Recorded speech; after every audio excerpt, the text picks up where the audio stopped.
En la aparición del 13 de julio de 1917, la Virgen María le dijo a Lucía: vendré a pedir la comunión reparadora de los 5 primeros sábados.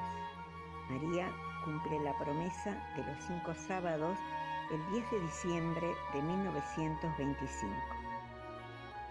Narra Lucía: ese día, estando en mi habitación en Pontevedra, España, se me apareció la Santísima Virgen y al lado, como suspendido en una nube luminosa, el niño. La Santísima Virgen me ponía la mano sobre mi hombro derecho y al mismo tiempo me mostraba un corazón cercado de espinas que tenía en la mano. Entonces dijo el niño: ten compasión del corazón de tu Santísima Madre, que está cubierto de espinas, que los hombres ingratos le clavan continuamente sin que haya nadie que haga un acto de reparación para arrancárselas. Y enseguida dijo a la Santísima Virgen: mira, hija mía, mi corazón cercado de espinas, que los hombres ingratos me clavan continuamente con blasfemias e ingratitudes.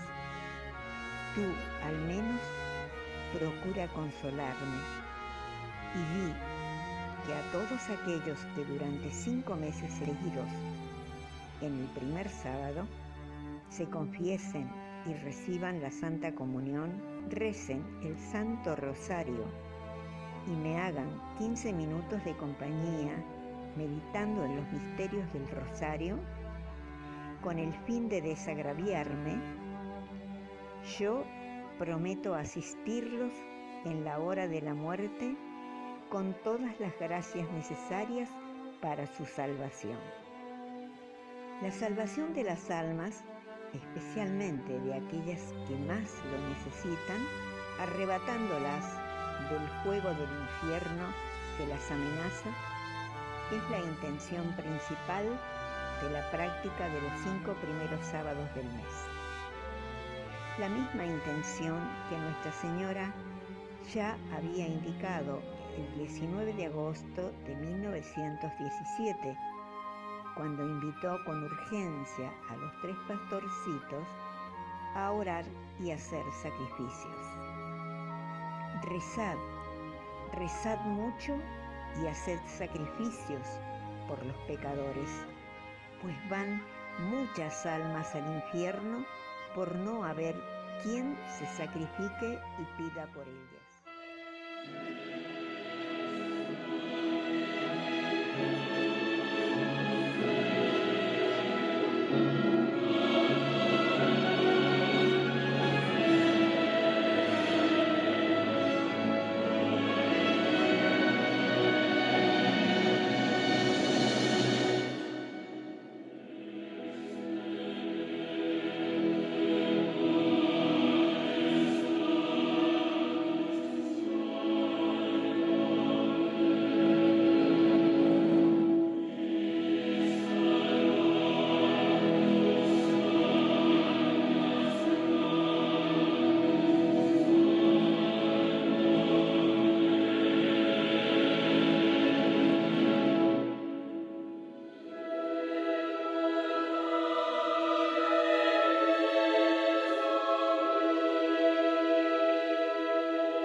La resurrección del Señor, pasado en San Antonio de Padua y Santo Tomás de Aquino, doctores de la Iglesia.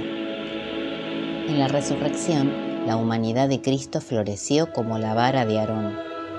Se lee en el libro de los Números que la vara de Aarón germinó, que floreció, y una vez desarrolladas las hojas produjo almendras. Aarón, que era sumo pontífice, es la figura de Jesucristo, que entró en el santuario, no con sangre de chivos ni de becerros, sino por su propia sangre. Esta vara casi árida yacía 3 días y 3 noches en el sepulcro, pero floreció hoy y produjo fruto, porque resucitó y nos aportó a nosotros el fruto de la inmortalidad. Florecerá el almendro. Dice San Gregorio que el almendro es el primero entre todas las plantas en echar flores. Dice el apóstol que Cristo es el primogénito de los que resucitan de los muertos, porque resucitó primero. Observa que la pena infligida al hombre era doble, la muerte del alma y la muerte del cuerpo. La resurrección de Cristo está indicada en el aceite que flota sobre todos los líquidos. El gozo que experimentaron los apóstoles por la resurrección del Señor superó cualquier otro gozo que ellos tuvieron cuando el Señor estaba todavía con ellos en su cuerpo mortal. Igualmente, la resurrección de los cuerpos superará cualquier otro gozo. Los discípulos gozaron al ver al Señor. Y la langosta engordará. En ella se indica a la primitiva iglesia que con la flor de la resurrección del Señor engordó, se acrecentó, se llenó de un gozo admirable. Escribe el evangelista San Lucas: como por el gran gozo todavía no creían y estaban pasmados, les preguntó: ¿tienen algo para comer? Y ellos le ofrecieron una porción de pescado asado y un panal de miel. El pescado asado figura lo que nuestro mediador sufrió en la pasión, capturado con el lazo de la muerte en las aguas del género humano, asado en el tiempo de la pasión, y además es para nosotros un panal de miel, que es el motivo de la resurrección que hoy celebramos. El panal es miel con cera, es decir, la divinidad en la humanidad. Y en esa comida se indica que Cristo acoge en el eterno descanso en su cuerpo a los que cuando sufren tribulaciones por causa de Dios no se alejan del amor de la dulzura eterna. Los que así son asados por la tribulación serán saciados con la perfecta dulzura. Observa que Cristo se apareció 5 veces después de resucitado. La primera a Santa María Magdalena, cuando resucitó. La segunda a la misma, con otras, mientras corría a dar el anuncio a los discípulos. La tercera vez a San Pedro, la cuarta a Cleofás y a su compañero. La quinta a los discípulos a puertas cerradas, después de la vuelta de los 2 discípulos de Maús. He ahí, pues, de qué manera con la flor del almendro engordó la langosta, de qué manera se alegró la iglesia primitiva por la resurrección de Cristo. La langosta, cuando calienta el sol, da saltos y vuelos, y así la iglesia primitiva, cuando en el día de Pentecostés fue abrazada en el ardor del Espíritu Santo, desplegó en todo el mundo los saltos y los vuelos de la predicación. Por toda la tierra se difundió el sonido de su voz. Así la iglesia engordó, se acrecentó. El doctor angélico Santo Tomás de Aquino nos dice: ha de advertirse que por estas palabras, yo soy la resurrección, se entiende, yo soy la causa de la resurrección. En verdad, Cristo es la causa total de nuestra resurrección, tanto del alma como del cuerpo, y por eso cuando dice yo soy la resurrección, es como si dijese: todo lo que resucita en las almas y en los cuerpos, resucita por mí. Dice el evangelista San Juan: en él estaba la vida, y la vida era la luz de los hombres. Y de aquí se desprende un doble efecto. En primer lugar, vivifica a los muertos, porque dice: el que cree en mí, aunque hubiere muerto, vivirá. Esto es la causa de la resurrección, y uno consigue el efecto de esta causa creyendo en Dios. Por eso dice: el que cree en mí, aunque hubiera muerto, vivirá. Ya que es como si el Señor dijera: por el hecho de creer, me poseen en sí mismos. El que me posee tiene vida, tiene en sí la causa de la resurrección. Luego, el que cree en mí, vivirá. Y el segundo efecto, porque Él es la vida y conserva a los vivientes en la vida. Por eso dice: todo aquel que vive y cree en mí, con la vida de justicia de la cual dice Habacuc, el justo en su fe vivirá, no morirá jamás. Esto es, con muerte eterna, sino que tendrá vida eterna. La voluntad de mi Padre que me envió es esta, que todo aquel que ve al Hijo y cree en Él, tenga vida eterna. En los evangelios vemos que hay relatadas muchas resurrecciones, la de Lázaro, el hijo de la viuda, pero la resurrección de Cristo difiere de la resurrección de estos otros casos en 4 cosas. Primero, ¿cuál es la causa de la resurrección? Los otros que resucitaron no resucitaron por propia virtud, sino por la virtud de Cristo. Pero Cristo resucitó por su propia virtud, pues no solo era hombre, sino que también era Dios. Esto es lo que dijo el Señor y está narrado en el Evangelio según San Juan: tengo poder para exponer mi alma y poder para asumirla de nuevo. Y aunque murió, esto no fue por debilidad o por necesidad, sino por virtud, porque fue voluntario.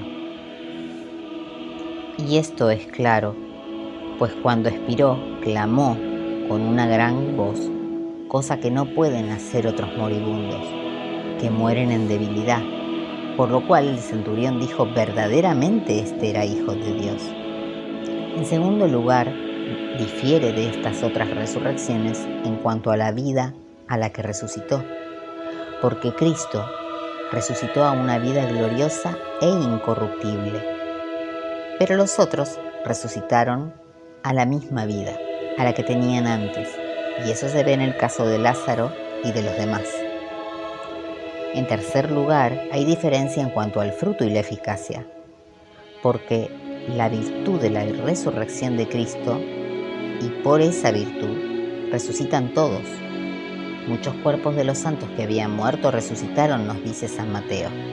Y el apóstol dice en 1 Corintios 15, Cristo, primicias de los que duermen, el sueño de la muerte, resucitó de entre los muertos. Piensa que Cristo llegó a la gloria por su pasión. ¿Acaso no convenía que Cristo padeciera así y de ese modo entrase en su gloria? Y atiende a que Cristo vino para enseñarnos cómo podremos llegar a la gloria. Por muchas tribulaciones, nos dice el libro de los Hechos, conviene que entremos en el reino de Dios.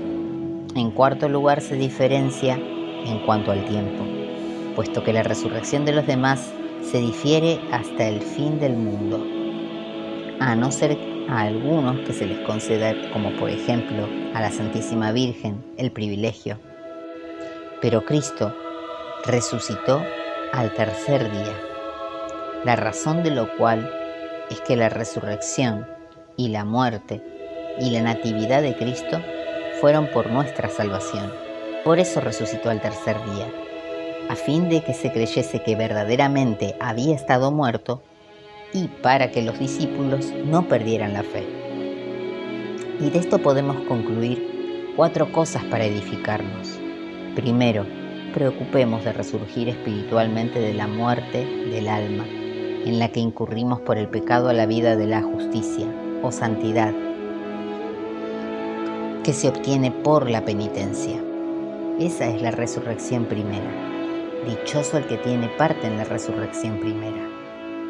En segundo lugar, que no tardes en convertirte al Señor, no lo aplaces de un día para el otro, puesto que, oprimido por la enfermedad, ya no puedes pensar en lo que toca a la salvación, y también porque pierdes la participación en las buenas obras que se hacen en la iglesia e incurres muchos males por perseverar en el pecado.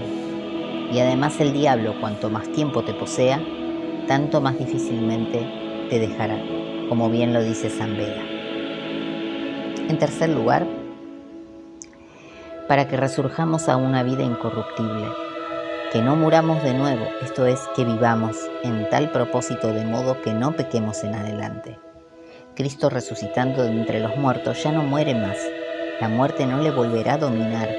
Y más abajo, así también vosotros consideraos muertos al pecado, viviendo para Dios en Cristo Jesús. No reine pues el pecado en vuestros cuerpos mortales, de modo que obedezcáis a sus concupiscencias, ni tampoco ofrezcáis vuestros miembros al pecado como armas de iniquidad, sino a Dios como vivos, sacados de los muertos. En cuarto lugar, a fin de que resurjamos a la vida nueva y gloriosa, a saber, para que evitemos todas aquellas cosas que antes fueron ocasión y causa de la muerte y de pecado, que como Cristo resucitó de los muertos por la gloria del Padre, también nosotros caminemos en una novedad de vida, en una vida nueva, que es la vida de la justicia o la vida de la santidad, que es la que renueva el alma y conduce a la vida de la gloria.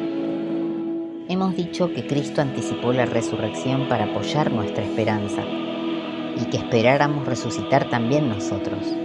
Y fue necesario para reforzar esta esperanza que se manifestaran con pruebas adecuadas su resurrección y sus cualidades de resucitado. Pero no manifestó su resurrección indistintamente a todos, como había mostrado su humanidad y su pasión, sino únicamente a los testigos predeterminados por Dios, a los discípulos que había elegido para lograr la salvación de los hombres. El estado de resucitado, como hemos dicho, pertenece a la gloria del comprensor, y este conocimiento no corresponde a todos, sino solamente a quienes se hicieron dignos de él. A estos Cristo les mostró su resurrección y su gloria de resucitado. Manifestó la gloria de la resurrección, mostrando que había resucitado él mismo, que había muerto, idéntico en naturaleza porque demostró que tenía verdadero cuerpo humano al permitir a los discípulos que lo palparan y que lo vieran, cuando les dijo en el último capítulo de San Lucas: palpad, ved, porque un espíritu no tiene carne y huesos, como veis que yo los tengo. Lo manifestó también realizando actos propios de la naturaleza humana, comiendo, bebiendo con los discípulos, andando, hablando muchas veces con ellos. Estos actos son propios de un hombre que está vivo. Si bien esa comida no era por necesidad, porque los cuerpos que ya son incorruptibles de los resucitados no necesitarán alimento, porque en ellos no hay desgaste que haya que restablecer con alimento. Con todo, al comer y beber demostró que era verdaderamente un hombre. También mostró que era idéntico, porque les enseñó en su cuerpo las huellas de su muerte, las cicatrices, las heridas. Por eso le dice a Tomás: trae aquí el dedo, mete tu mano en el costado, comprueba el lugar de los clavos. En el último capítulo de San Lucas dijo a los discípulos: mirad mis manos y mis pies, soy yo mismo. También fue por concesión que quedaran en su cuerpo las cicatrices de las heridas, para con ellas probar la verdad de la resurrección, porque el cuerpo resucitado, incorruptible, debería estar íntegro, aunque puede decirse que también en los mártires se mostrarán las huellas de las heridas como condecoraciones de su virtud. También muestra que es el mismo por el modo de hablar y las acciones con que suelen ser reconocidos los hombres, y por eso lo reconocieron los discípulos cuando hacía la fracción del pan, como se dice en el capítulo último de San Lucas, y él mismo les anunció que se aparecería en Galilea, donde solía tratar con ellos. Manifestó la gloria del resucitado cuando entró donde estaban con las puertas cerradas. Eso está en el Evangelio según San Juan, en el capítulo 20. Todo esto también lo mostró no solo con signos visibles, sino con señales inteligibles, cuando les abrió los sentidos para que entendieran la Escritura y les mostró con los escritos de los profetas que había de resucitar. Su resurrección restauró nuestra vida. El hombre tiene dos muertes y dos vidas. Una es la muerte del cuerpo cuando se separa del alma, pero otra es la muerte del alma por la separación de Dios. Por eso Cristo en quien no tuvo lugar la segunda muerte, porque nunca se separó de Dios, porque era Dios, con la primera muerte que sufrió, la corporal, destruyó nuestras dos muertes, la muerte corporal y la muerte espiritual. Y por contraposición podemos entender las dos vidas. Una es la vida del cuerpo y se debe al alma, la llamamos vida de naturaleza. La otra es del alma y es obra de Dios y se llama gracia. Y se realiza por la gracia por la cual Dios habita en nosotros, como se dice en Habacuc: mi justo vive de la fe. Según esto también hay dos resurrecciones, una corporal, con la que el alma se une de nuevo al cuerpo, y la otra que es espiritual, con la que el alma se une de nuevo a Dios. Esta segunda no tuvo lugar en Cristo, porque su alma nunca se separó de Dios por el pecado. Con su resurrección corporal, por tanto, fue la causa de nuestras dos resurrecciones, corporal y espiritual. Y es preciso considerar, como dice San Agustín sobre el Evangelio de San Juan, que la palabra de Dios resucita las almas, mientras que la palabra hecha carne resucita los cuerpos. Pues dar la vida a las almas es exclusivo de Dios, pero como la carne asumida por la palabra de Dios es instrumento de su divinidad y el instrumento obra en virtud de la causa principal, ambas resurrecciones, la corporal y la espiritual nuestras, tienen su causa en la resurrección corporal de Cristo. El símbolo de la fe recoge esta fe en la resurrección de Cristo cuando dice: al tercer día resucitó de entre los muertos.